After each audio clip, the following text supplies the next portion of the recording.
Ya, selamat berjumpa kembali bersama saya, Pak Willy.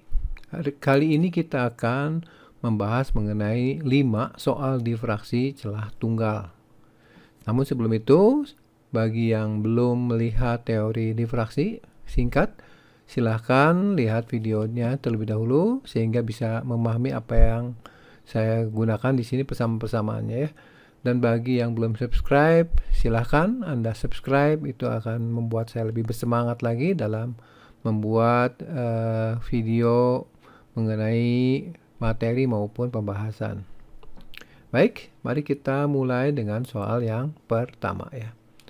Seberkas sinar monokromatik, yang monokromatik berarti sinar yang terdiri dari satu warna, misalkan merah saja, hijau, atau dan seterusnya, dengan panjang gelombang 5000 angstrom, 1 angstrom ini 10 pangkat min 10 ya, melewati celah tunggal. Jadi ini adalah celah tunggal, menghasilkan pola difraksi orde pertama. Ini di sini ada layar, ternyata difraksi yang pertama kali terjadi itu terjadi pada sudut 30 derajat ya. Ini adalah jarak celah ke layar, ini panjang gelombangnya ya. Nah, untuk menjawabnya, mari kita gambarkan terlebih dahulu ya. Ini adalah layar di mana ada celah. Kemudian di sini layar tempat terjadinya pola difraksi ya. Jadi cahaya dilewatkan, maka cahaya akan melentur. Jadi tidak hanya terang di daerah sini, tapi juga akan ada bagian atas dan bagian bawah. Ternyata terang pusat itu terjadi pada sudut 30 derajat dari garis utama ini ya. Ini terang pusatnya. Kemudian terang-terang berikutnya juga akan nampak pada layar, tetapi dengan intensitas yang sangat kecil, sehingga akan sukar diamati. Dan biasanya untuk difraksi, karena tujuannya untuk mencari biasanya panjang gelombang, kita fokus pada terang pusat ini atau daerah minima ya. Oke. Ya, kenapa bisa ini disebut minima? Bisa dilihat di catatan singkatnya ya. Mari kita teruskan. Nah, untuk itu kita gunakan persamaan minima ya. Persamaan minima itu persamaannya adalah D kali sin theta sama dengan N kali lambda ya. N kali lambda. D-nya itu lebar celah, theta-nya adalah sudut difraksi, kemudian N ini bersesuaian dengan pola difraksi ini. N-nya bisa bernilai 1, 2, dan 3. Ini adalah garis gelap ya di sini. Ini adalah minima ya. Minima, tapi minima ini digunakan untuk menentukan lebar dari terang ini, pusat ini ya. Nah, karena ini adalah minima yang pertama, maka kita substitusikan 1 dan sudutnya 30 derajat ya. Jadi kita isi sin 30 setengah D sama dengan 5 kali 10 min 7. Jadi D sama dengan kali silang 10 kali 10 min 7 adalah 10 pangkat min 6 meter.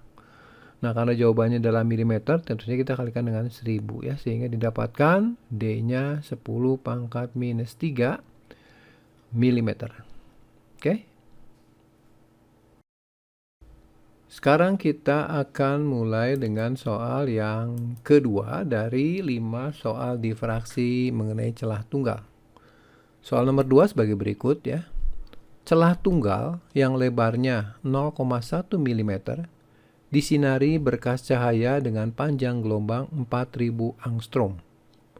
Apabila pola difraksi ditangkap pada layar yang jaraknya 20 cm dari celah, tentukan jarak antara garis gelap ketiga ya, ini garis gelap ketiga, dan garis terang pusat. Oke, baik, mari kita gambar terlebih dahulu untuk menunjukkan besaran-besaran yang ada ya. Jadi di sini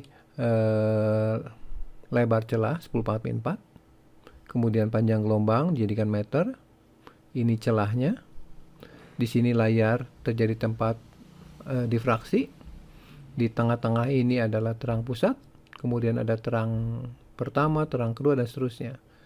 Nah, terang pertama dan terang pusat ini dibatasi oleh daerah gelap ya, yang disebut sebagai minima pertama, di mana sinar yang datang dari di sini ya itu berinterferensi dan saling melemahkan karena terjadi perbedaan fase ya, kebalikan fasenya ya, sehingga saling melemahkan di sini. Begitu juga di sini dan di sini. Nah, ini adalah garis gelap ketiga, berarti yang dimaksud adalah ini.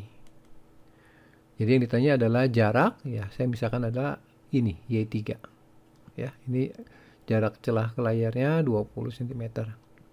Oke, di dalam difraksi kita harus cek terlebih dahulu ini sudutnya itu besar atau kecil, ya kita bisa cek dari nilai perbandingan antara lambda dengan D-nya, ya. Lagi lambdanya ini 4 kali 10 min 7 kali 10 min 4 dibagi 10 min 4 maksudnya, didapatkan sudutnya 0,004 ya radian. Ini kecil ya, jadi kalau tangannya kecil maka nilai sinus akan sama dengan tangan, akan sama dengan sudutnya sendiri ya. Sehingga kalau saya punya persamaan dasarnya untuk difraksi adalah D sin theta sama dengan N kali lambda, dengan N sama dengan 1, 2, dan 3, ini menyatakan daerah minima ya, maka bisa dituliskan kembali persamaannya pakai tangan karena nilai sin akan sama dengan tangan. Dari di sini tangan adalah Y dibagi dengan L ya. Jadi DY per L sama dengan N lambda. Kita substitusikan D-nya. Y-nya kita cari di sini adalah Y3 ya. Ini adalah Y3. Dibagi L-nya jadiin meter. Kemudian N-nya kita isi 3, ini karena minima 3 ya. Kemudian lambdanya kita isi 4 kali 10 min 7. Selesaikan, didapat angka 2,4 kali 10 pangkat minus 3 meter. Oke, itulah hasil dari perhitungan nomor 2. Sekarang kita maju ke nomor 3 dari 5 soal difraksi celah tunggal. Soalnya sebagai berikut. Berkas cahaya dengan panjang gelombang 580 nanometer menumbuk celah dengan lebar 0,20 mm. Sebuah layar ditempatkan 1,5 meter dari celah tersebut. Tentukan posisi garis gelap pertama dan lebar dari pusat garis terang. Nah, kita gambarkan terlebih dahulu apa yang dimaksud dengan soal ini ya. Jadi di sini ada celah dengan lebar 2 kali 10 minus 4 setelah mengubah ke satuan SI. Demikian juga dengan lambda 5,8 kali 10 min 7. Ini layar tempat terjadi pola difraksi. Bagian tengahnya itu disebut sebagai terang pusat karena ini adalah yang paling terang di antara garis terang-terang yang lainnya. Terang pusat ini dibatasi oleh daerah gelap atau minima ya. Ini minima pertama atas bawah ya. Kemudian daerah terang pertama ini minima kedua, ini adalah garis terang pertama, ini terang pusatnya. Oke, kita lihat dulu nilai dari lambda bagi D-nya. Jadi lambdanya ini kita bagikan dengan D ya, dapat angka seperti ini. Jadi kecil. Artinya nanti kita bisa gunakan pendekatan nilai sin theta mendekati tangan theta. Jadi rumus dari difraksi adalah D sin theta sama dengan N kali lambda dengan N-nya bilangan asli. Nah, ini untuk menunjukkan sudut difraksi dari minimanya ya. Jadi kalau kita menghitung minima pertama, berarti kita substitusi N-nya 1 ke persamaan ini ya. Dan seterusnya. Nah, kalau tadi perbandingan lambda bagi D yang kecil, maka kita bisa dekati dengan tangan theta atau di gambar ini adalah Y dibagi dengan L. Kemudian substitusikan D-nya, L-nya, N-nya, dan lambdanya. Dan kita hitung didapatkan dapat Y1 yang ini dari terang pusat ini ke ujung garis gelapnya itu kita sebut sebagai Y1 ya. Jadi posisi garis gelap pertama dari pusat garis terang ya ini. Nah, bagaimana dengan lebar dari pusat garis terang ini ya, tentu saja tinggal dikalikan 2 ya, karena ini simetris. Jadi untuk lebar kita kalikan dengan 2. Jadi 2Y1, 2 kali 4,35 dapat 8,70 mm ya. Baik, sekarang kita masuk ke soal nomor 4 dari 5 soal difraksi celah tunggal. Soalnya sebagai berikut ya. Suatu berkas sinar sejajar mengenai celah yang lebarnya 0,4 mm secara tegak lurus. Di belakang celah diberi lensa positif dengan jarak titik api 40 cm. Garis terang pusat atau orde 0 dengan garis gelap pertama pada layar di bidang titik api lensa berjarak 0,56 mm. Panjang gelombang sinar adalah. Nah, sekarang kita gambarkan terlebih dahulu. Jadi ini celah, kemudian di belakang celah ini dipasang lensa positif gunanya untuk memfokuskan sinar-sinar sejajar dari sebelah kiri ya. Jadi di sini D-nya 4 kali 10⁴ ya. Kemudian Y1 atau jarak dari terang pusat ke minima pertama itu 5,6 kali 10⁴. Ini jarak fokus.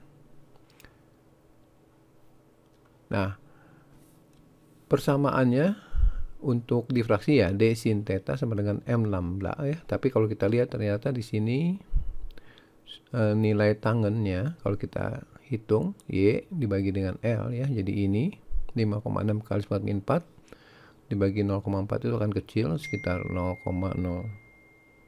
atau berapa ya.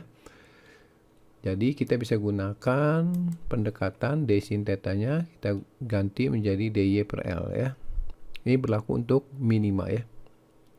Kemudian kita substitusikan D-nya, Y-nya, dan juga L-nya. Didapatkan lambda, dan lambdanya adalah 5,6 kali 10⁻⁷ 7 meter. Ya, kita masuki soal yang kelima dari 5 soal difraksi celah tunggal. Untuk soalnya sebagai berikut. Sebuah lensa konvergen berdiameter 3 cm dan berjarak fokus 20 cm. Tentukan berapakah pemisahan sudut antara dua benda titik yang jauh agar kriteria relik dipenuhi.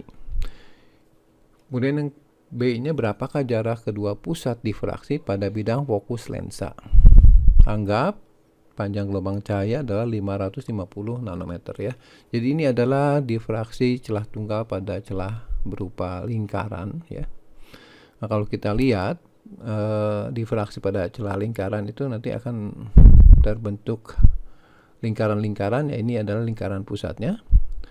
Nah, kalau kita hubungkan dengan alat optik lensa ini, maka cahaya yang datang dari tempat yang sangat jauh itu akan membuat bayangan di satu titik ya. Jadi kalau misalkan ada dua sinar, bayangannya bisa membentuk satu titik seperti ini. Padahal bisa terdiri dari dua sumber cahaya. Jadi untuk ini bayangannya belum jelas. Kalau misalkan kita dekati, maka nanti bayangannya akan mulai tampak, tapi di sini belum jelas. Sebenarnya ini ada dua sumber cahaya. Kemudian kalau kita dekati lagi, maka nanti dua sumber cahaya ini akan mulai terpisah. Nah, inilah kriteria relik. Jadi kriteria relik itu sebagai berikut ya. Pemisahan sudut itu adalah maksimum pola difraksi salah satu benda jatuh pada minimumnya pada difraksi yang lainnya, sehingga mulai bisa dibedakan. Nah, perhitungannya kita gunakan celah lingkaran ya. Seperti kita tahu bahwa persamanya D sin theta sama dengan 1,22 lambda D ya. Nah, karena sinarnya datang dari tempat yang sangat jauh, maka sudutnya kecil sehingga persamaannya bisa didekati oleh theta karena sin theta sama dengan theta ya. Nah, ini adalah kriteria relik theta R sama dengan 1,22 lambda D. Kemudian kalau kita lihat yang A ya, berapakah pemisahan sudutnya? Berarti kita mencari sudut theta ini ya. Nah, pemisahan sudutnya itu menurut relik kalau dihitung dapatkan 2,2 kali 10⁻⁵. Jadi dengan sudut seperti ini, dua sumber cahaya ini bisa dibedakan ya. Tidak seperti pada yang ini. Ini sudutnya tidak dipenuhi sehingga masih bendanya kelihatan jadi satu, padahal dua sumber cahaya. Jadi untuk gambar inilah yang memenuhi kriteria Rayleigh. Nah, bagaimana dengan jarak kedua pusat difraksi? Ya, untuk menghitungnya tinggal kita gunakan persamaan. Ya, jarak itu kan sudut kali fokusnya ya. Berarti 2,2 kali 10⁻⁵ dikalikan dengan fokus lensanya, yaitu 0,2 ya. Didapatkan jarak dari kedua pusat difraksinya adalah 4,4 kali 10⁻⁶ meter atau 4.400 nanometer. Oke, sampai di sini pembahasan mengenai soal-soal difraksi. Untuk itu jangan lupa untuk subscribe, share dan komen juga untuk perbaikan-perbaikan ke depan, dan tetap di sini ya supaya mendapatkan bahan atau materi mengenai fisika. Terima kasih.